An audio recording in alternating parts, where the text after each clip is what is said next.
Hey, it's Brian Gurry. Welcome to the American Builder. Today I'm at Davis Mega Maze and Farmland across the street. It's all about a corn maze. I don't know too much about it. We go back a few weeks ago when they did the planting. We follow it from planting to Jimmy and I having some game time.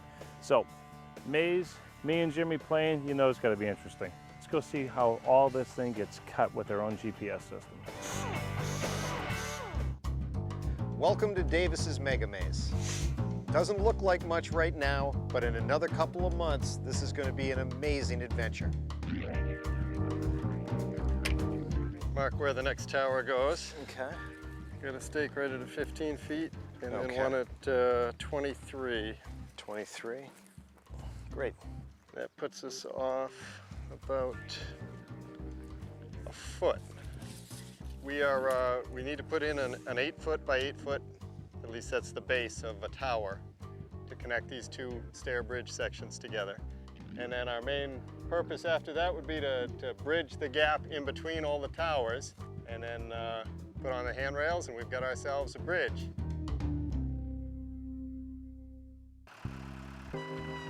Each year in the late fall, we decide what theme we want the maze to be, and it's ranged everything from dragons to the Old West to spies, and this year the theme is the Las Vegas maze. Once we lock into that theme, that pretty much determines everything. And then usually by about December, we talk to the gentleman who actually lays this maze out on paper, and his name is Adrian Fisher. He is the world's most famous maze designer. He lives in Dorset, England. Typically, Adrian designs mazes for castles and palaces, chateaus, that type of thing. But he also does a handful of what he calls signature corn mazes, and he does these around the world. Each year we want this to be one of the top 3 mazes in the world. And that's where his brilliance really comes in. You've got the rock pickers are out there. I'm sure they're excited. Right now what they're doing is they're heading through the field looking for the big rocks, and these are the rocks that are gonna interfere with machinery coming in, whether it's my brother bringing in bridge pieces or whether it's the GPS man making the initial cuts in the maze. By the time opening day comes, they will have picked about probably 600,000 rocks.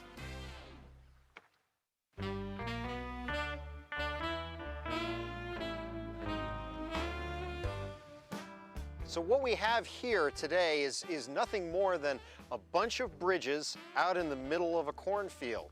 We are going to put in the maze that connects all of these bridges and makes this thing just a monstrous 3-dimensional adventure.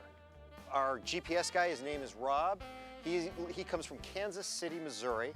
He originally set the placement with GPS for where all these bridges go.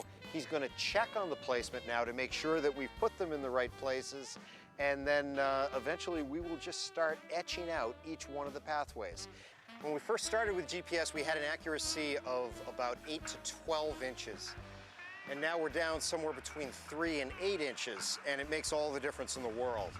At the end of today, theoretically, if you flew over this maze, you'd have a little bit of an idea what the final piece of art was going to look like. Let's go to this bridge over here and we'll do the double-decker last. So you're gonna have a path. Hold on a second. Yeah, this is the outside path. I'm in the center of the outside path right here. Well, there's your stick. Yeah, we're right on. Well, Okay. my end is right on from a standpoint of that stake hasn't moved. Okay.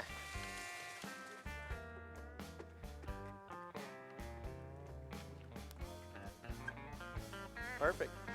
No way. I'm telling you, There was not a single bridge that we were not concerned about. all I care about is where the path goes underneath.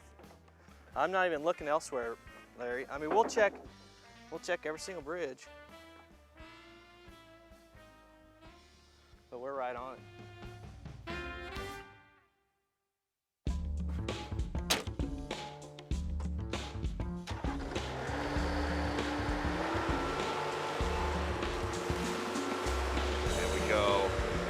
this cut.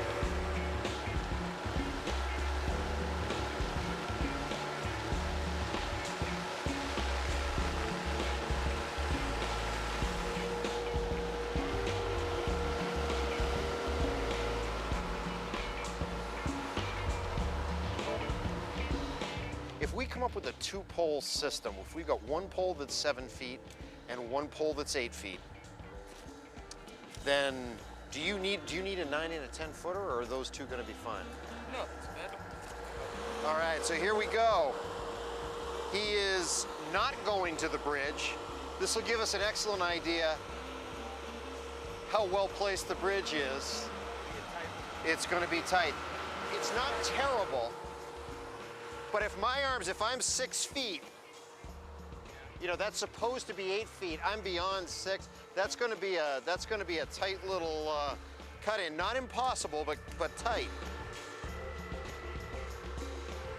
But check it out. He's down there in that machine. The reality is all he's doing is looking at a computer system. He has no idea where he's going. All right, Brian, GPS is underway. The Mega Maze is taking shape. The action team comes in next, and they are going to perfect each one of these pathways. We'll see you here tomorrow.